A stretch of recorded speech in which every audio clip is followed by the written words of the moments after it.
Ya hemos escuchado su nombre muchas veces. Lo vemos en películas relacionadas con Jesús. Cuando llega el día de la crucifixión, ahí está junto a él. Su nombre es Barrabás. Barrabás era un criminal responsable de alborotamiento, asesinato y robo. Era un asesino, y es así como lo llama Pedro en la Biblia. La pena para ese crimen era la muerte. El nombre de Barrabás está compuesto por Bar, que significa hijo, y Abas, que significa padre. Era un hijo de un padre, esto es, un hijo de alguien, un cualquiera. Aquí está, por lo tanto, con Jesús ante Pilato. Por un lado, el inocente, Jesucristo, el Hijo de Dios. No se encontró mal alguno en él, andaba haciendo el bien y sanando a la gente, y ahora estaba al borde de la muerte. Por otro lado, un asesino, un criminal que está condenado a muerte. Uno de los dos va a ir a dar a la cruz, y Barrabás tiene todos los motivos para estar ahí. ¿Qué tal si Pilato hubiera rechazado a los líderes religiosos y a la muchedumbre que estaba gritando que se ejecutara a Jesús? ¿Qué tal si le hubiera dejado libre?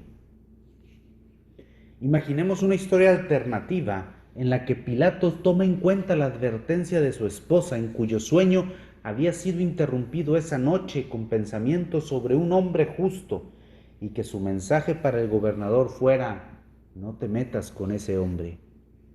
Especular sobre lo que hubiera pasado si algo hubiera sido diferente en la historia de Jesús y de sus seguidores es como navegar en un océano de posibilidades infinitas.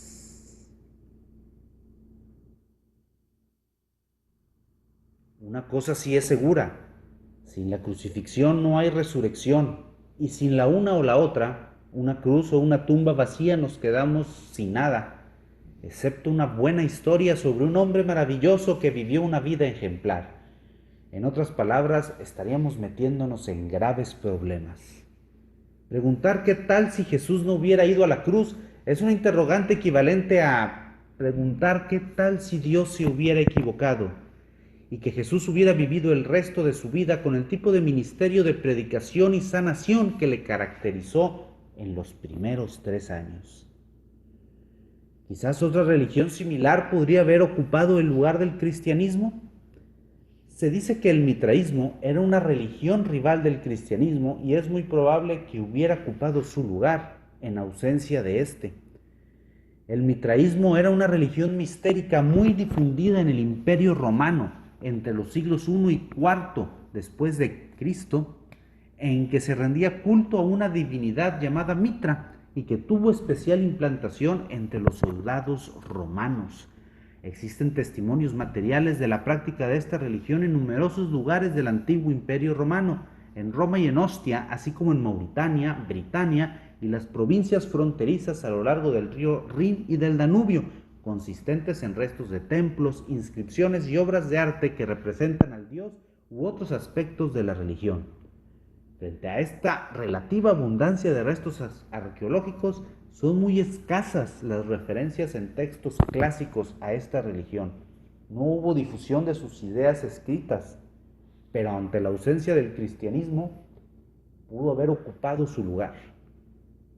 Los orígenes de esta religión no se conocen de forma precisa, aunque los estudiosos coinciden en afirmar que llegó al mundo romano desde Oriente, concretamente desde Asia Menor.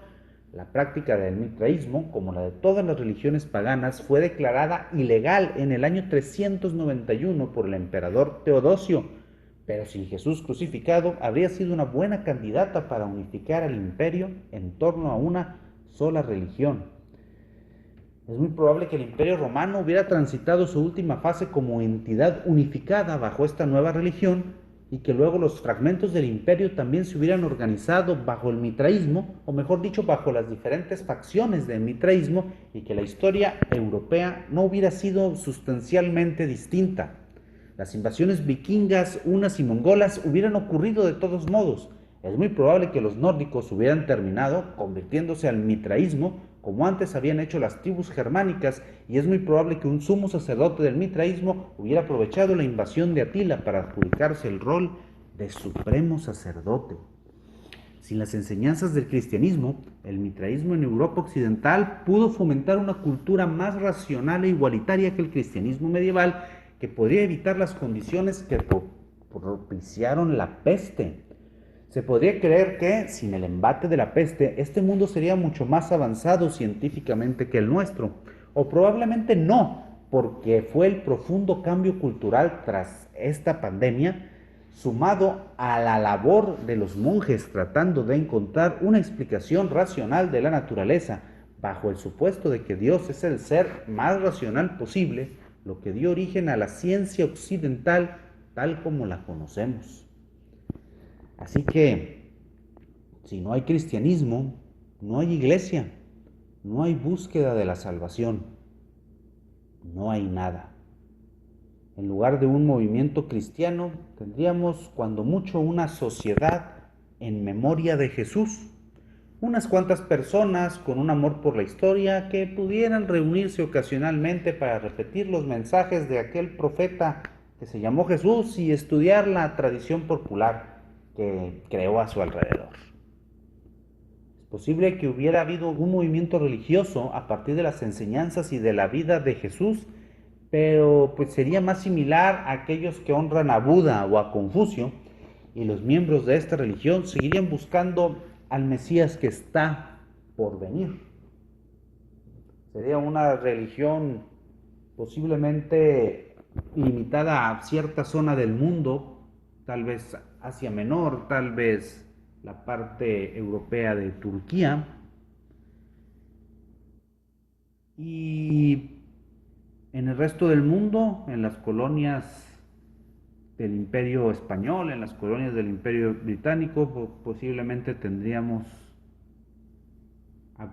alguna religión derivada del mitraísmo.